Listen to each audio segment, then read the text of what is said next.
Everyone, welcome to my channel. I am Simran Sahni. आज पढ़ते हैं क्लास 10 इंग्लिश का चैप्टर भोली। ओके, तो ये चैप्टर गाइस, इसमें हम जानेंगे एक छोटी सी बच्ची के बारे में जिसका नाम भोली है। भोली नाम समझ गए आप क्यों है? जैसे हमारे यहाँ पे अगर जब लोग बहुत सीधे से होते हैं ना, जैसे कोई बहुत सीधा सा है, सिंपल सा है, तो हम कहते हैं उनको कि अरे ये बहुत भोला है। ठीक है, तो ये जो बच्ची है हमारी जिसके बारे में हम इस चैप्टर में पढ़ने वाले हैं, इसका रियल नेम सुलेखा है, बट ये बहुत सीधी सी है, तो इसलिए सब लोग इसे क्या बोलते हैं? भोली बोलते हैं। ठीक है, तो यहाँ हम पढ़ेंगे गाइस भोली के बारे में कि उसे अपनी लाइफ में कितनी प्रॉब्लम्स फेस करनी पड़ती है।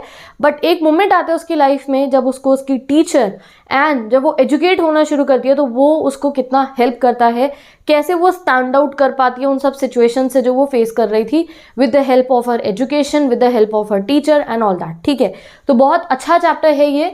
तो भोली जो है गाइस, उसे बचपन से उसके घर में बहुत निग्लेक्ट करा जाता था। क्यों करा जाता था वो अभी हम पढ़ेंगे। एंड उसकी जो टीचर थी, उसका एडमिशन होता है स्कूल में, उसकी टीचर जो है उसको एक तरीके से आप कह सकते हो मोटिवेट करती हैं, उसको समझाती हैं, एंड वो एक टर्निंग पॉइंट होता है उसकी लाइफ में when she started going to school. ठीक है, तो चलो चैप्टर का डिटेल एक्सप्लेनेशन स्टार्ट करते हैं।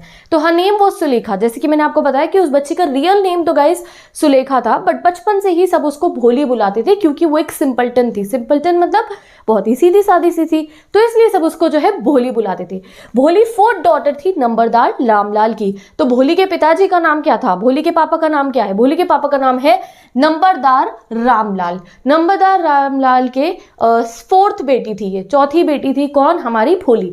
When she was 10 month old, जब भोली गाइस 10 मंथ्स की थी, तो अनफॉर्चुनेटली ये जो बेबी कॉट होता है ना, जो बच्चे का झूला होता है, पालना होता है, ये उसमें से गिर जाती है।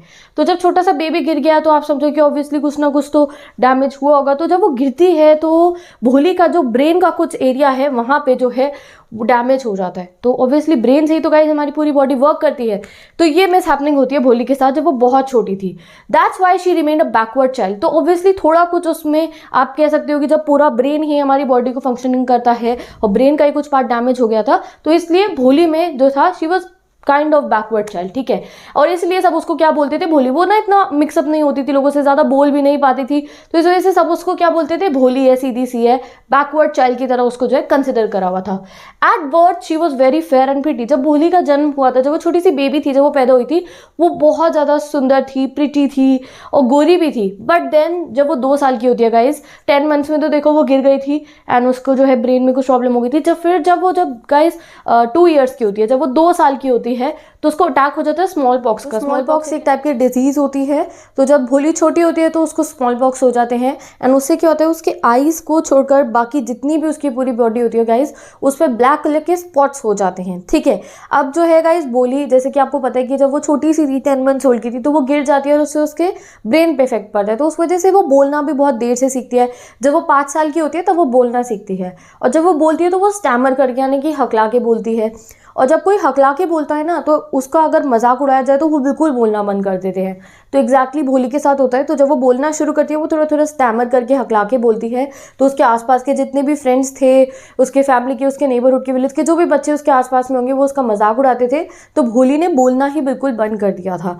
तो अब धीरे धीरे देखते हैं क्या होता है आगे भोली की लाइफ में। तो अभी हमें भोली की लाइफ के बारे में बता रखा है कि उसके फादर जो है, देखो आप यहाँ पिक्चर देख सकते हो, इनका नाम क्या है? रामलाल नंबरदार। ठीक है, तो इनके टोटल 7 चिल्ड्रन थे, यानी कि टोटल 7 बच्चे थे इनके, 3 सन एंड 4 डॉटर्स। उसमें से सबसे छोटी बेटी कौन सी हुई? हमारी भोली, जिसका नाम क्या है? सुलेखा है। The youngest of them was भुरोली। और इनकी जो फैमिली थी गाइस, प्रॉस्परस फैमिली थी, यानी कि ये अच्छे खासे घर की थी, वेल्दी फैमिली थी, रिच थे ये लोग, आप एक तरीके से मान सकते हो। And there was a plenty of eat and drink, यानी कि इन पे खाने पीने की कोई कमी नहीं थी, खाने पीने के लिए इन पे सब कुछ था। ठीक है, अच्छे खासे पैसे इसके फादर के पास थे। हर एक बच्चा एक्सेप्ट भोली was healthy and strong, but बाकी भाई बहन जो थे ना, वो भोली के अलावा वो सब स्ट्रॉन्ग थे। जो उनके बेटे थे उनको तो इनफैक्ट जो इसके फादर थे, भोली के फादर थे, उन्होंने स्कूल पढ़ने भेज दिया था शहर में, सिटी में। तो ये लोग तो गांव में रहते थे, तो शहरों में स्कूल थे उस जमाने में। तो जो है भोली के जितने भी भाई थे वो तो स्कूल और कॉलेजेस में पढ़ने के लिए चले गए थे। एंड इवन जो भोली की सबसे बड़ी बहन थी, जिसका नाम था राधा, उसकी तो शादी भी हो चुकी थी। फिर जो भोली की 2nd नंबर की सिस्टर थी, जिसका नाम है मंगला, उसका भी जो है रिश्ता पक्का हो चुका था, हैज़ बीन सेटल, मतलब रिश्ता पक्का पक्का हो गया था। एंड जो है जो थर्ड डॉटर थी उसका नाम क्या है, चंपा, एंड फोर्थ वन भोली। तो चंपा के लिए भी गुड लुकिंग हस्बैंड ढूंढना उसके फादर के लिए कोई डिफिकल्ट काम नहीं था, क्योंकि वो सोच रहे थे कि उनकी सारी बेटियां ही सुंदर है। सबसे टफ जॉब उनके लिए जो है मैरिज के लिए ग्रूम ढूंढने की, वो किसके लिए थी, भोली के लिए थी। क्यों? क्योंकि एक तो वो स्टैमर करती थी, ऊपर से उसके फेस पे जो पॉक मार्क्स थे उसकी वजह से। ठीक है, तो भोली की टोटल 3 सिस्टर्स है आप मान लो। ठीक है, टोटल में वो 4 है और 3 बहनें उसकी। सबसे बड़ी बहन राधा जिसकी शादी हो चुकी है, सेकेंड मंगला जिसका रिश्ता पक्का हो गया, third is Champa and fourth one is भोली। ठीक है, तो रामलाल को बहुत ज़्यादा जो है चिंता होती थी कि भोली की शादी वो कैसे करेंगे, क्योंकि वो गुड लुकिंग भी नहीं थी और वो इंटेलिजेंट भी नहीं थी। अब भोली गाइस 7 साल की हो जाती है, यानी कि भोली 7 ईयर्स की हो जाती है और मंगला की शादी हो जाती है। तो आपको एग्जाम में याद रखना, अगर कोई ऐसे कोई शॉर्ट क्वेश्चन में आ जाए कि उसकी सिस्टर मंगला की शादी कब होती है, तो मंगला की शादी तब होती है जब भोली 7 ईयर्स की थी। ठीक है, और उस साल उनके जो विलेज था उसमें एक primary school for girls open होता है, यानी कि गर्ल्स के लिए एक प्राइमरी स्कूल जो है वो ओपन होता है। तो वो जब जैसे स्कूल ओपन होता है तो उसकी ओपनिंग सेरेमनी के लिए वहाँ पे तहसीलदार साहेब आते हैं। तो जैसे कोई इनॉग्रेशन सेरेमनी होती है तो chief guest and all that आते हैं ना, तो वैसे ही उनके स्कूल में गाँव में जब जो है इतना अच्छा स्कूल खुलना था, प्राइमरी स्कूल खुलना था लड़कियों के लिए, तो उसकी ओपनिंग के लिए तहसीलदार साहेब आते हैं और वो रामलाल को कहते हैं। ठीक है, तहसीलदार साहेब रामलाल को कहते हैं कि देखो तुम तो रेवेन्यू ऑफिशियल हो हमारे विलेज के। तो इससे आप समझ सकते हो कि रामलाल नंबरदार जो है, जो भोली के फादर हैं, उनकी एक आप कह सकते हो वो एक डेजिग्नेशन भी मिली हुई है उनको अपनी विलेज के अंदर। वो क्या है, वो रेवेन्यू ऑफिशियल हैं। ठीक है, तो उनको कहते हैं कि तुम तो हमारे विलेज के रेवेन्यू ऑफिशियल हो, तो तुम एक काम करो, एग्जाम्पल सेट करने के लिए अपनी बेटी भोली को जो है स्कूल में पढ़ने भेज दो। अब तुम देखो, तुम्हारे को लोग देखेंगे कि तुम अपनी बेटी को पढ़ने भेज रहे हो स्कूल में, तो तुम्हारे को देख के गांव के बाकी लोग भी अपनी बेटी को स्कूल में पढ़ने भेजेंगे। तो इस चीज़ से हमें बैकवर्डनेस शो हो रही है हमारे उस जमाने के विलेजेस की, कि क्या कि लड़कियों को स्कूल पढ़ने नहीं भेज रहे थे पेरेंट्स। स्कूल खुल गया है तभी भेजना नहीं चाह रहे थे पढ़ने के लिए विलेज स्कूल के अंदर। तो इसलिए जो है तहसीलदार जी आके जो है रामलाल को कहते हैं कि तुम तो रेवेन्यू ऑफिशियल हो, जब तुम ऐसा करोगे तो बाकी लोग भी अपनी बेटियों को पढ़ने के लिए विलेज स्कूल में भेजना शुरू कर देंगे। तो उस नाइट जो है, जिस दिन उनको बोलते हैं ना तहसीलदार कि अपनी बेटी को स्कूल पढ़ने भेज दो, तो रामलाल जो है अपनी वाइफ से यानी कि भोली की मदर से कंसल्ट करते हैं कि तो मैं ना भोली को स्कूल पढ़ने भेज देता हूँ, तहसीलदार जी ने मुझे ऐसा कहा है। तो उसकी मदर देखो क्या बोलती है, आर यू क्रेजी, तुम पागल हो गए हो, वो अपने हस्बैंड को बोलती हैं। तो यहाँ आपको उसकी मदर की भी थिंकिंग पता चल रही है कि स्कूल जाना भेजने के लिए भी भोली को पढ़ने लिखने के लिए उन्हें लग रहा है कि वो सही चीज़ नहीं है। वो कह रही है आर यू क्रेजी, अगर वो स्कूल गई तो उससे शादी कौन करेगा। तो यहाँ पे आप जो है गाइस देख सकते हो उस ज़माने में कैसे मतलब कितनी बैकवर्डनेस थी। ठीक है, तो वो उसकी मदर ने कहा कि अगर ये स्कूल जाएगी तो इससे शादी कौन करेगा। और रामलाल कहता है कि मेरे पास कोई करेज नहीं है तहसीलदार को डिसोबे करने का। तहसीलदार उससे ऊंची पोस्ट के थे, तो कहता है कि नहीं मैं उन्हें डिसोबे तो नहीं कर सकता हूँ। एंड एट लास्ट उनकी वाइफ कह देती है चलो ठीक है तुम भोली को स्कूल भेज ही दो, वैसे भी बहुत कम चांस है उसके शादी होने के, उसका अगली फेस है और उसमें कोई सेंस भी नहीं है, let the teachers at the school worry about her. तो जैसे कि मैंने आपको स्टार्टिंग में बताया था कि भोली को बहुत नेग्लेक्ट करा जाता था इवन उसकी फैमिली में। तो आप यहाँ देख सकते हो उसकी मदर को भी उसकी बिल्कुल चिंता नहीं थी, इनफैक्ट उसको तो एक स्पेशल चाइल्ड की तरह ट्रीट करना चाहिए था, उसे इनफैक्ट ज़्यादा ध्यान रखना चाहिए था उसकी मदर को भोली का, कि बचपन से ही उसको इतनी ज़्यादा प्रॉब्लम्स हुई, उसकी तबीयत खराब हुई because of the pox marks, उसकी पूरी बॉडी डिसफिगर हो गई, वो जब वो छोटी थी तो उसको ब्रेन में प्रॉब्लम हो गई एंड ऑल दैट की वजह से। तो भोली की मदर को उसको ज़्यादा प्यार करना चाहिए था, बट नहीं, उसकी मम्मी क्या कहती हैं, भोली की मदर कहती है कि ठीक है इसको स्कूल में भिजवा दो, वैसे भी इसकी शादी होने के बहुत कम चांसेस है, ये दिखने में भी अच्छी नहीं है, इसमें इंटेलिजेंस भी नहीं है, जो स्कूल की टीचर्स हैं वही ध्यान रखेंगी इसका। तो वो डिसाइड करते हैं भोली को स्कूल भेजने के लिए। तो ये सीन आप देख लो, भोली के फादर जो है अब गाइस डिसाइड करते हैं कि भोली को स्कूल छोड़ने जाएंगे। तो वो भोली का हाथ पकड़ के कहते हैं कम विद मी, चलो स्कूल चलो। तो जो है भोली डर जाती है, यानी कि भोली स्कूल जाने के नाम पर जो है गाइस डर जाती है। क्यों डर जाती है, क्योंकि उसे याद है कुछ दिन पहले ऐसी उसके घर से ना उनकी जो पुरानी गाय थी जिसका नाम लक्ष्मी था उसको लेकर गए थे और बेच के आ गए थे और वो कभी वापस नहीं आई। तो उसे डर लगा, उसको तो वैसे ही पता था कि उसके घर में उसे कोई प्यार नहीं करता है, तो उसे ऐसा लगा कि उसके फादर उसको ले जाएंगे और कभी वापस ही नहीं लेकर आएंगे घर में। तो वो डर जाती है और बोलती है no no no, she shouted in terror and pulled her hand away from her father's grip. अपना हाथ छुड़वा लेती है, नहीं मुझे नहीं जाना है।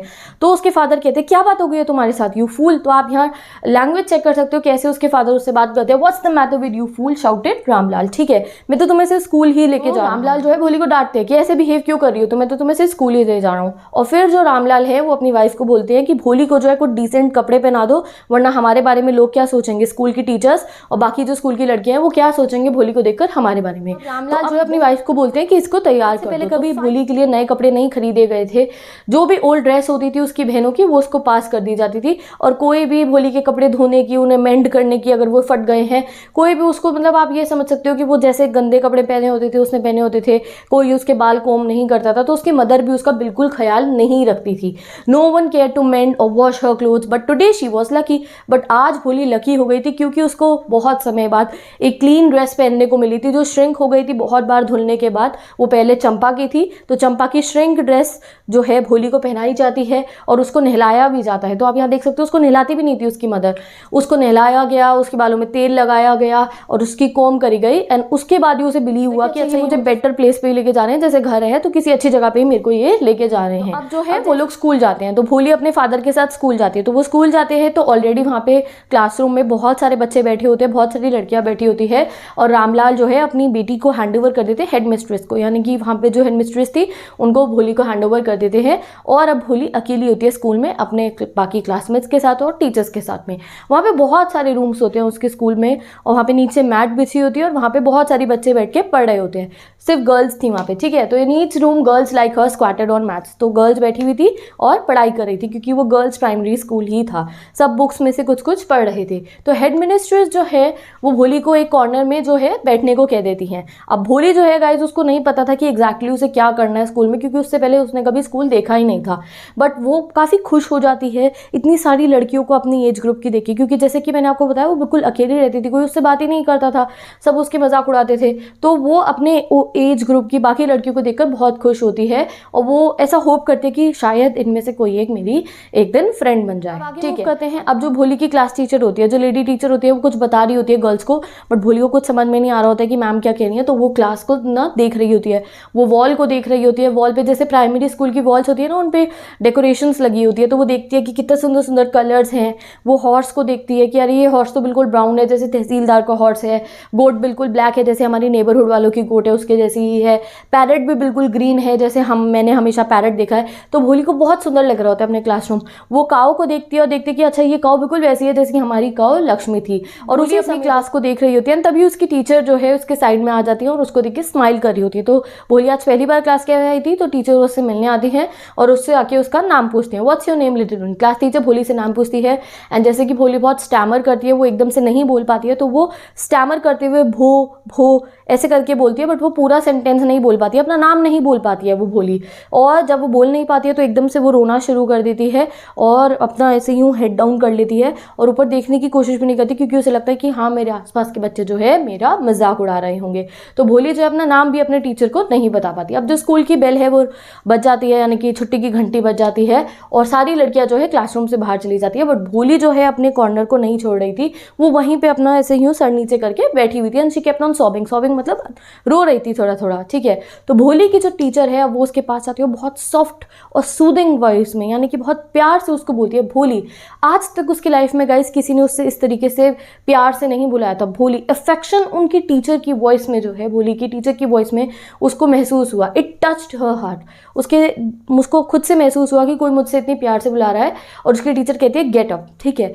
It was not a command but just a friendly suggestion, और ऐसे कमांड की तरह नहीं, उठो भोली ऐसे नहीं, गेट अप नहीं, ठीक है। बहुत प्यार से उसको फ्रेंडली मैनर में उसकी जो मैम है बोलती है get up, now tell me your name, और उससे उसका नाम पूछती है। तो भोली अब डिसाइड करती है कि वो फिर से ट्राई करेगी अपना नाम बोलने की। तो वो बोलने का शुरू करती है भो भो, वो ऐसा स्टैमर कर रही होती है। तो उसकी टीचर बोलती है वेल डन वेल डन। तो उसकी टीचर उसको एनकरेज करती है, जैसे मैंने कहा ना मोटिवेट करती है, एनकरेज करती है कि कोई नहीं तुम बोलो अपना नाम, come on now full name बोलो। तो भोली जो है क्लास से अपना नाम बताई देती है Bholi, Bholi. At last she was able to say it and felt relieved. उसको ऐसा लगा ये उसकी कोई ग्रेट अचीवमेंट है कि उसने अपना नाम बिना स्टैमर करे बता दिया। अब उसकी टीचर कहती है वेल डन और उसको अफेक्शनली पैट करती हैं एंड उसको समझाती हैं कि अपने दिल में से ये डर निकाल दो, अगर तुम डरोगी नहीं तो तुम भी सब लोगों की तरह बोलना शुरू कर दोगी। तो फर्स्ट टाइम उसकी लाइफ में किसी ने उसका मजाक नहीं उड़ाया था उसके स्टैमर करने पर।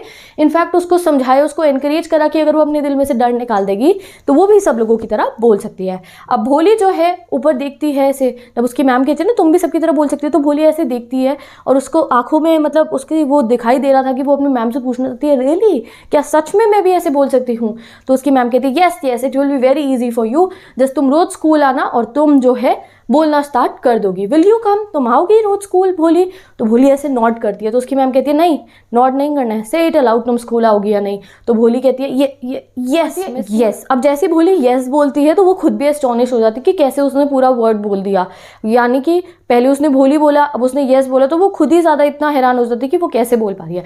अब उसकी टीचर जो उसको एक बुक देती हैं और कहती हैं कि ये देखो ये बुक है, इसमें बहुत सारी पिक्चर्स है डॉग की, कैट की, हॉर्स की, पैरट की, तुम इस बुक को जो है रीड करो और अगली बार मैं जो है तुम्हें इससे बड़ी बुक दूंगी, फिर वो बुक तुम कंप्लीट करोगी तो उससे भी बड़ी बुक मैं तुम्हारे को दूंगी। तो वो जो बुक थी उसमें जो है बड़े बड़े ब्लैक लेटर्स थे, जैसे हमारी प्राइमरी स्कूल की बुक्स नहीं होती थी, ए फॉर एप्पल और ए बना होता था, उस टाइप की बुक उसको देती है। और उसकी मैम उनसे कहती है कि in 1 month you will be able to read this book, 1 महीने में तुम इस बुक को रीड करने लगोगी, देन मैं तुम्हें एक बड़ी बुक दूंगी, देन मैं तुम्हें उससे बड़ी बुक दूंगी, एंड फिर तुम इतनी लर्नेड बन जाओगी, तुम्हारे से ज़्यादा कोई समझदार नहीं होगा इस विलेज में, सबसे ज़्यादा लर्नेड तुम बन जाओगी इस विलेज में, और फिर तुम्हारा कोई मजाक नहीं उड़ा पाएगा। तो यहाँ पे आप पावर ऑफ एजुकेशन समझ सकते हो कि उसकी मैम ने उसे क्या कहा, धीरे धीरे तुम इतनी एजुकेटेड, इतनी लर्नेड बन जाओगी जितना इस विलेज में कोई नहीं होगा, और फिर देखना कोई तुम्हारे पे नहीं हंस पाएगा, ठीक है? तो people will listen to you with respect and you will be able to speak without stammering. तो उसकी मैम उसे एनकरेज करे जा रही हैं। आप देखो वो नेक्स्ट उसे क्या बोलती है कि पीपल फिर तुम्हारी रिस्पेक्ट करेगा, अगर तुम पढ़ना लिखना सीख जाओगी मन से तो सब तुम्हारी रिस्पेक्ट करेंगे, और कोई बिल्कुल तुम स्टैमर करना जो है बंद कर दोगी। नाउ गो होम एंड कल जल्दी आ जाना। तो अब भोली जो है उसको ऐसा फील होता है जैसे कि मंदिर की सारी घंटियां बजने लग गई हैं और जो है इधर उधर से आवाज़ें आ रही हैं। जो ट्रीज़ हैं गाइज उसके स्कूल के, वो बिग बिग रेड कलर के फ्लावर्स उसमें हो गए हैं, जैसे बच्चों के कार्टून्स में नहीं दिखाते जब बच्चे खुश होते हैं तो वैसे ही भोली को फील होता है अपनी लाइफ में पहली बार उसको किसी ने इनकरेज करा होता है। ऐसा लगता है सारे मंदिर की घंटियां बज रही हैं, जितने भी पेड़ हैं उसमें लाल रंग के बड़े बड़े फूल आ गए हैं, और heart was throbbing with new hope. Throbbing मतलब उसका दिल धक धक कर रहा था एक नई होप से, ठीक है? उसे लग रहा था कि उसकी एक नई लाइफ जो है शुरू होने वाली है। तो चलो अब ईयर्स पास ऑन हो जाते हैं, यानी कि काफ़ी साल बीत जाते हैं। भोली पढ़ना लिखना शुरू कर देती है और उनका विलेज जो है एक स्मॉल टाउन बन जाता है। पहले उनका गांव था ना, गांव से कस्बा बन जाता है, एक स्मॉल टाउन बन जाता है, और वहाँ पे प्राइमरी स्कूल से एक हाई स्कूल भी बन जाता है। यानी कि पहले तो प्राइमरी स्कूल था, हाई स्कूल 10 तक का भी स्कूल जो है ओपन हो गया था। अब उनके विलेज में एक सिनेमा भी था अंडर 10। तो ये डिटेल्स याद रखो एग्जाम में क्वेश्चंस के लिए कि जब उनका जो गाँव था वो टाउन बन जाता है तो क्या क्या चेंजेस आते हैं। अब उनके यहाँ पे एक सिनेमा भी बन गया था, एक कॉटन गिनिंग मिल थी, एंड वहाँ पे ट्रेन आती थी, ठीक है? मेल ट्रेन आती थी at the railway station. Mail train यानी कि जिसमें डाक आता है ना, पोस्ट आते हैं वो, ठीक है? अब आगे देखते हैं, अब भोली की लाइफ में आगे मूव ऑन करते हैं। तो एक दिन डिनर के टाइम पे रामलाल जो है अपनी वाइफ से पूछते हैं, शैल आई एक्सेप्ट बिशंबर्स प्रपोजल? तो आप यहाँ देख रहे हो कि रामलाल को कोई भी डिसीजन लेना होता है तो पहले वो अपनी वाइफ से ज़रूर कंसिडर करते हैं। चलो आगे बढ़ते हैं, क्या पूछते हैं वो अपनी वाइफ से? तो वो अपनी वाइफ से पूछते हैं कि क्या हम बिशंबर का प्रपोजल एक्सेप्ट कर ले। अब किसके लिए प्रपोजल की बात हो रही थी? ऑब्वियसली भोली के लिए बात हो रही थी कि क्या हम बिशंबर की शादी करा दें भोली से। तो उसकी वाइफ कहती हैं, यानी कि भोली की मदर कहती है, हाँ हाँ क्यों नहीं, भोली तो बहुत लकी होगी कि उसे इतना अच्छा ब्राइड ग्रूम, इतना अच्छा दूल्हा मिलेगा। बिशंबर की एक बड़ी दुकान है, उसका अपना हाउस है, और मैंने सुना है कि उसके बैंक में काफ़ी हज़ारों रुपए भी हैं। तो पुराने ज़माने की बात है, ठीक है? तो और वो हमसे कोई डाउरी यानी कि कोई दहेज भी नहीं मांग रहा है। तो जब जो है बिशंबर के बारे में उसके फादर पूछते हैं कि बिशंबर से शादी करा दे, तो भोली की मदर कहती है हाँ क्यों नहीं करा देते हैं, एक तो उसके पास अपना घर है, अपनी दुकान है, बैंक बैलेंस है, साथ में वो हमसे दहेज भी नहीं मांग रहा है, तो क्यों नहीं कराए हम भोली से उसकी शादी, हम उसकी शादी करा देते हैं। बट फिर उसके पापा बोलते हैं, यानी कि भोली के फादर बोलते हैं, बट एक प्रॉब्लम है, वो जवान नहीं है, he is not young, almost the same age as I am. मतलब कि वो जो बिशंबर था जिसकी से शादी कराने के लिए उसकी मदर ने हाँ बोल दिया, वो भोली के फादर की एज का था। समझ गए? तो समझ लो आप भोली से कितना बड़ा होगा वो आदमी। तो वो भोली के फादर की एज, और ही इज ऑल्सो लिम्स, ऐसा लंगड़ा के चलता है, और उसके पहले शादी से भी बच्चे थे, यानी कि उसकी पहले शादी हुई होगी और उसकी वाइफ की डेथ हो गई थी, तो उसकी पहली शादी से भी बच्चे थे, और वो बच्चे भी काफ़ी बड़े हो चुके हैं। तो आप यहाँ समझ सकते हो गाइस सिचुएशन कि भोली की मदर कैसे इंसान से शादी कराने की भोली को बोल रही हैं, जो उसकी फादर की एज के हैं, जिसकी पहले से शादी हो रखी है, और उसके जो बच्चे हैं पहली शादी से वो काफ़ी ग्रोन अप है। तो उसकी मदर क्या रिप्लाई करती हैं, वो कहती है व्हाट डज इट मैटर, क्या हुआ तो, करा दो शादी, कोई बात नहीं। 45 और 50 no great age for a man, 40-50 ये कोई आदमी के लिए कोई बड़ी एज नहीं है। We are lucky that he is from another village, हम तो बहुत लकी हैं कि ये किसी और विलेज का है और उसको भोली के फेस पे जो पॉक मार्क्स है, उसकी बॉडी पे जो पॉक मार्क्स है उसके बारे में नहीं पता है और वो पागल है, उसमें लैक ऑफ सेंसेस है, उसके बारे में नहीं पता है। अगर हम उसका एक प्रपोजल एक्सेप्ट नहीं करेंगे तो भोली पूरी जिंदगी ही अनमैरिड रह जाएगी। तो उसकी मदर कहती है कि नहीं नहीं, हमें भोली की शादी कर देनी चाहिए। एक तो वो दूसरे गाँव का है तो उसे भोली के पॉक मार्क्स के बारे में नहीं पता और भोली को कोई लड़का नहीं मिलने वाला है क्योंकि उसके पॉक मार्क्स है और वो थोड़ी सी पागल है, उसमें कोई सेंसेस नहीं है, तो हम इसकी शादी करा देते हैं, ठीक है। Yes but I wonder what भोली विल से। तो उसके फादर कहते हैं बट हाँ मैं सोच रहा हूँ कि भोली क्या कहेगी।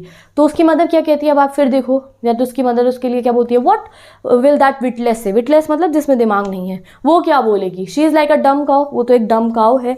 May be you are right muttered Ramlal. अब उसके फादर कहते हैं हाँ तुम ठीक ही कह रही हो। तो आप यहाँ समझ सकते हो कि उसके फादर जो हैं पहले सोच रहे थे कि कराएं शादी भोली की या नहीं, पर जब उसकी मदर इतना ज़्यादा मतलब फोकस करके कहती है कि हाँ करा देनी चाहिए वरना उसकी कभी शादी नहीं होगी, तो उसके फादर भी मान जाते हैं। In another corner of the courtyard Bholi lay awake on her cot listening to her parents whispered converse. और ये सब बातें जब उसके पेरेंट्स कर रहे थे तो आप समझ सकते हो कि भोली वहीं साइड में अपने कॉट पे, या आप बोल लो कि खाट होती हैं या जो एक बेड सा था वहाँ पे लेट के वो सब बातें वो सुन रही थी, ठीक है। आगे मूव करते हैं। अब भोली की शादी वाला दिन आ जाता है। Bishamber Nath was a well to do grocer. क्या था, एक ग्रॉसर था ये, यानी कि किराना स्टोर टाइप होता है ना, ग्रॉसर, वो मान लो आप। और वो एक बहुत बड़ी पार्टी के साथ आता है, बारात लेके आता है, बहुत सारे रिलेटिव, बहुत सारे फैमिली मेम्बर्स के साथ, ब्रास का बैंड, यानी कि बैंड देखा है ना आपने बारात वाला, और वो पॉपुलर ट्यून जो इंडियन फिल्म के सॉन्ग्स की वो देखा नहीं तुमने, आज मेरे यार की शादी एंड ऑल दैट, वो गाने बजते हैं जब बारात आती है, वैसे ही गाने बजाते हुए वो लोग आते हैं और बहुत ही सुंदर सा अपनी बारात लेकर जो है बिशंबर आता है। Ramlal was over joyed. Ramlal जो थे, भोली के फादर जो थे, बहुत खुश हो जाते कि अरे वाह मेरी बेटी की शादी इतनी धूमधाम से होने वाली है। उन्होंने कभी नहीं सोचा था कि भोली की शादी भी ऐसी ग्रैंड होने वाली है। अब जो है जब भोली की ऐसी शादी को देखकर भी आप यहाँ देख सकते हो भोली की फैमिली में उसे कोई नहीं प्यार कर सकता। हम ये समझ सकते हैं कि भोली की जब ऐसी ग्रैंड वेडिंग की बारात आती है ना, जो बड़ी बहनें हैं ना वो चिढ़ जाती हैं इस बारात को देखकर। तो आप यहाँ समझ सकते हो कि उसकी बहनें ये नहीं देख रही हैं कि भोली से कितने एजेड, यानी कि उनके फादर की एज के इंसान से उसकी शादी हो रही है, उससे उन्हें कोई फर्क नहीं पड़ा। बट जब वो इतनी ग्रैंड बारात देखती हैं तो वो जेलस फील करती हैं भोली से। ठीक है, दुल्हन को बुलाने का टाइम आता है। प्रीस्ट यानी कि पंडित जी कहते हैं कि भोली को बुलाओ। भोली आती है रेड सिल्क की ब्राइडल ड्रेस में, यानी कि दुल्हन वाले जोड़े में, और जो है दुल्हन के जोड़े में भोली वहाँ पे आती है। अब जब भोली वहाँ आती है तो जो है बिशंबर का एक फ्रेंड बोलता है कि माला पहना दो, जैसे वो माला वाली सेरेमनी होती है ना वही। तो जो है ये रहा बिशंबर और ये माला लेके, येलो कलर की मैरीगोल्ड की माला लेके भोली को पहनाने कि एक वुमेन जो है थोड़ा सा घूंघट ऊपर कर देती है भोली का। तो भोली ने घूंघट, वेल मतलब होता है घूंघट, सिल्कन वेल मतलब जो उसने सिल्क की साड़ी पहनी होगी या जो ड्रेस पहनी थी उसमें जो घूंघट था वो सिल्क का था ना ऑब्वियसली, तो वो जो उसका घूंघट था वो थोड़ा सा ऊपर कर देती है। अब जैसे ही भोली का घूंघट ऊपर होता है तो बिशंबर को भोली का फेस दिख जाता है। And you guys know that भोली के फेस पे क्या थे, ब्लैक कलर के पॉक मार्क्स थे। तो जैसे ही उसे भोली का फेस दिखता है तो वैसे रुक जाता है बिशंबर, ये बिशंबर है, ये वो रुक जाता है। तो भोली जो है अपना जो घूंघट है फिर से थोड़ा सा नीचे कर लेती है। तो जो है बिशंबर अब अपने दोस्त को बोलते तुमने इसे देखा, इसके फेस पे तो पॉक मार्क्स है। तो उसका फ्रेंड बोलता तुम कौन सा बहुत जवान हो। तो आप यहाँ देख सकते हो बिशंबर ने जब देखा कि भोली के फेस पे पॉक मार्क्स है तो वो अपने फ्रेंड को बोलते हैं कि अरे इसके फेस पे तो मार्क्स हैं। तो उसका फ्रेंड कहते तुम कौन सा बहुत जवान हो, तुम भी तो 40-50 ईयर्स के हो। तो आप यहाँ देख सकते हो कि उसका फ्रेंड ने उसे एडवाइस करा कि तुम कौन सा बहुत जवान हो जो तुम सोचो कि इसके फेस पे पॉक मार्क्स। पता चलेगा कि ये बिशंबर भी कितना ग्रीडी मैन है।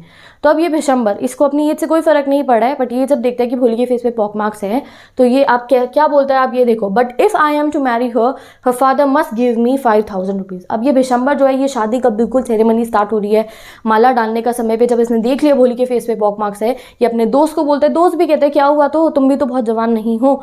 तो ये बोलता है कि अगर मैं इस लड़की से शादी करूंगा जिसके फेस पे पॉक मार्क्स है तो मैं डाउरी मांगूंगा, मैं दहेज मांगूंगा। पहले तो दहेज के बिना शादी करने के लिए वो रेडी था ना, बट अब कहते हैं कि अब तो मैं दहेज लेके शादी करूंगा, मुझे इसके फादर से 5000 रुपये चाहिए। एंड गाइस 5000 रुपये की बहुत वैल्यू है, उस जमाने में तो और भी ज़्यादा। क्या डिक्लेयर कर देता है कि मैं 5000 रुपये लेके ही शादी करूंगा वरना मैं शादी नहीं करूंगा। तो रामलाल जो है भोली के फादर, वो अपनी पगड़ी उतार के उसके पैरों में रख देते, उसके कदमों में रख देते हैं कि प्लीज़ बिशंबर जी ऐसा मत कीजिए, मुझे ऐसे बेइज्जत मत कीजिए, मुझे ह्यूमिलेट मत कीजिए, आप 2000 रुपये ले लीजिए और जो है शादी कर लीजिए मेरी डॉटर से।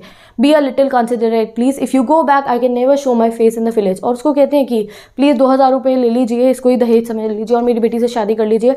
अगर आप बिना शादी करे मेरी बेटी से चले गए तो मैं अपना शक्ल नहीं दिखा पाऊंगा विलेज में किसी को, देन आउट विथ 5000। बट ये भिशंबर कितना ग्रीडी आप समझ सकते हो, क्या कहते हैं, नहीं मैं तो 5000 रुपये ही लूंगा। और उस समय पे रामलाल की आंखों में से बहुत आंसू आ रहे थे और वो अपने रूम में जाता है और नोट को काउंट करता है और 5000 रुपये लाके जो है गाइस उसके फीट में रख देते हैं, यानी कि भिशंबर के पैरों में रख देता है। तो अब फाइनली जो है रामलाल बेटी की शादी करने के लिए 5000 रुपये भिशंबर को दहेज के तौर पे दे देता है। तो अब जो है गाइस भिशंबर को पैसे मिल जाते हैं। अब भिशंबर के फेस पे एक बहुत ही ग्रीडी वाली स्माइल थी, बहुत ही लालच से भरी हुई स्माइल थी और वो कहता है गार्लैंड दो मेरे को। और वो ऐसा फील कर रहा होता है जैसे उसने कोई गैम्बल यानी कि कोई जुआ जीत लिया हो कि भाई मेरे को तो 5000 रुपये भी मिल गए और मेरी शादी भी हो जाएगी।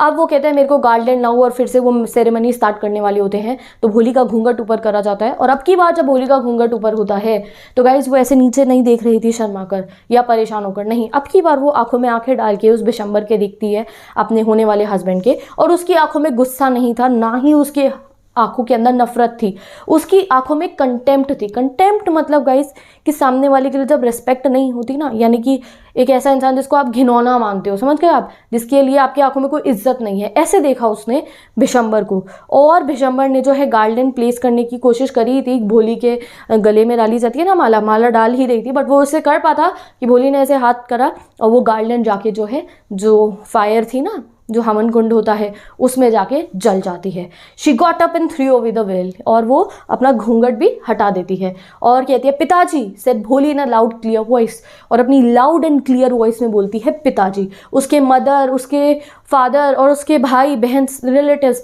सब बहुत ज़्यादा स्टार्टल हो जाते कि पहली बार भोली ने बिना हकलाए बोला था। तो वो बोलती है पिताजी take your money back, I am not going to marry this man, अपने पैसे वापस लो, मैं इस आदमी से शादी नहीं करूँगी। तो रामलाल जो है गाइस वो बहुत ही शॉक हो जाते हैं और आसपास में जो लोग होते हैं ना, गाँव के जो गेस्ट आए होते हैं, करना शुरू कर देते हैं, कितनी बेशरम है ये, सो शेमलेस, सो अगली, कितनी अगली है ये, सो शेमलेस, भोली के बारे में भला बुरा बोलना शुरू कर देते हैं। तो उसके फादर बोलते हैं आर यू क्रेजी, तुम पागल हो गई हो, तुम अपनी फैमिली को बेइज्जत कर रही हो, have some regard for our इज्जत, हमारी इज्जत के कुछ ख्याल में रखो, ऐसा मत करो। तो भोली कहती है for the sake of your इज्जत, सिर्फ आपकी इज्जत के लिए मैंने इससे शादी करने को हाँ करा था, किससे, भिशंबर से शादी करने को, but I will not have such a mean greedy and compatible coward as my husband. तो वो कहती है कि ठीक है, मैंने आपकी इज्जत के लिए इससे शादी करने को कहा था, बट मैं ऐसे लालची, मीन, ग्रीडी इंसान से शादी नहीं करूंगी, I won't, I won't, I won't. तो एक लेडी वहां पे से बोलती है what a shameless girl, we all thought she was harmless dumb cow. तो जो है एक लेडी वहाँ पे जो बैठी होती है वो कहती है कितनी शेमलेस है ये, कितनी बेशरम है, हमें तो लगता था ये गाय है बिल्कुल, ये तो कोई भी नुकसान नहीं कर सकती है, बट ये देखो। तो भोली उस ओल्ड वुमेन के तरफ वायलेंटली टर्न करती है, कहती है yes aunty you are right, you all thought I was dumb driven cow, हाँ बिल्कुल ठीक हो, तुम सब मुझे पागल समझते थे, that's why you wanted me to hand over this heartless creature, तभी तो आप मुझे इस हार्टलेस क्रीचर के पास भेज रहे थे, but now the dumb cow the stammering fool is speaking, do you want to hear more. तो अब भोली गुस्से में कहती है बट नहीं, अब ये डम काउ बोल रही है, ये स्टैमरिंग फूल, ये हकलाने वाली पागल जो है बोल रही है, और सुनना है आपको। तो वो जो है भोली गाइस फाइनली जो है इतने सालों बाद, बचपन से ही उसे नेग्लेक्ट करा गया, डोमिनेट करा गया और उसको जो है डिमोटिवेट करा गया, आज भोली ने जो है ये सब नहीं सहा, ठीक है। अब भिशंबर नाथ जो ग्रॉसर है started to go back with this party, Bishamber Nath जो है अपनी बारात के साथ वापस जा रहा होता है और बैंड्स मैन, वो जो बारात के लिए जो बैंड वाले थे वो कंफ्यूज होने लगते हैं, शादी हुई नहीं हुई, क्या हुआ है। तो वो जो है एंडिंग सेरेमनी में वो जो विदाई वाला जो गाना होता है ना वो बजाना शुरू कर देते हैं, एंडिंग बारात की एंड में जो गाना बजता है। और जो है गाइस अब आगे देखते हैं क्या होता है। तो रामलाल जो है ऐसे खड़ा होता है ग्राउंड पे, यानी कि भोली के फादर, उनका जो है सर नीचे होता है विद ग्रीफ एंड शेम, यानी कि शर्म से और परेशानी से उनका जो है सर नीचे होता है और धीरे धीरे वो जो हवन कुंड में जो आग थी वो भी बुझ जाती है, ठीक है। अब रामलाल भोली के पास जाता है, कहता है कि अब तुम्हारा क्या होगा, तुम्हारे से तो कोई शादी नहीं करेगा, अब हम तुम्हारा क्या करेंगे। तो सुलेखा यानी कि हमारी भोली एक बहुत ही काम एंड स्टेडी वॉइस में बोलती है डोंट यू वरी पिताजी, आप मेरी चिंता मत करो, जब आप बूढ़े हो जाओगे मैं आई विल सर्व यू, यानी कि मैं आपकी सेवा करूँगी, ठीक है, मैं मदर की भी सेवा करूंगी। I will get teach in the same school, मैं उसी स्कूल में पढ़ाऊंगी जिस स्कूल में मैं पढ़ती थी और मेरे टीचर ने मुझे जो है इतना सब कुछ सिखाया, ठीक है, इज़न्ट दैट राइट मैम। और अपनी मैम को बोलती है मैम मैं सही कह रही हूँ ना, और उसकी मैम भी उस शादी में वहीं पे प्रेजेंट होती है।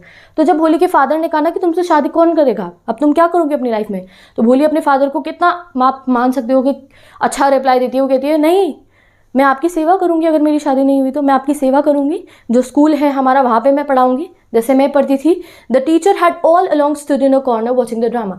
उनकी टीचर तब से वहाँ खड़े होकर उस ड्रामा को देख रही थी, और अब वो रिप्लाई करती है, येस ऑफ कोर्स भोली, and in her smiling face was the light of deep satisfaction. और उसकी टीचर की जो फेस था उनमें एक डीप सेटिस्फैक्शन था, एक वैसा सेटिस्फैक्शन था जैसा कोई आर्टिस्ट फील करता है after the completion of a masterpiece. जब कोई आर्टिस्ट अपना मास्टरपीस बना लेता है उसके बाद जो उसके फेस पे सेटिस्फैक्शन होता है ना गाइस, वैसा ही सेटिस्फैक्शन उसके टीचर की फेस पे था।